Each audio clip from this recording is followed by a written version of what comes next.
During this Holy Week, we're looking at a special form of Catholic art, not just painting, but sculpture, a form of sculpture called a Pieta. It's a technical name for a picture or a sculpture that shows Mary with the dead Christ in her arms. Of course, the most famous of the Pietas is the Pieta that's in the Vatican City in Jerusalem. That Pieta was created by Michelangelo around the year 1500. As you look at the picture of that Pieta, it's a very peaceful one.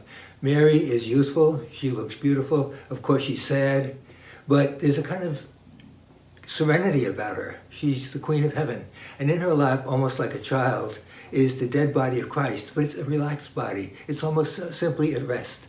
So it's when Michelangelo was just in his 20s when he made this picture, everything it seems like he's portraying here is that everything is peaceful, everything is good in the world. Now, 40 years later, Michelangelo made another Pieta, and in the meantime, a lot of things had happened to him in his life, in his health, all the things that are going on in this world. And this picture of a Pieta is very different.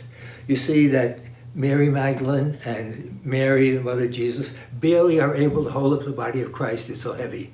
And behind is a man, it's supposed to be Michelangelo himself, but is he turning to help or is he turning to go away? We don't know.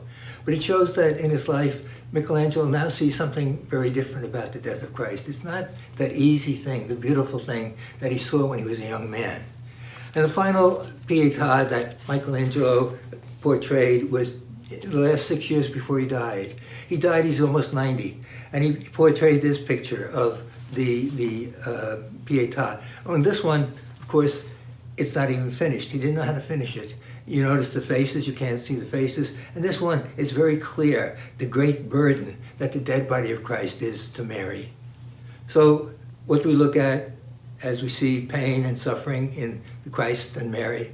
Do we see victory? Do we see peace? Do we see sorrow? Probably see them all, but we believe in the resurrection.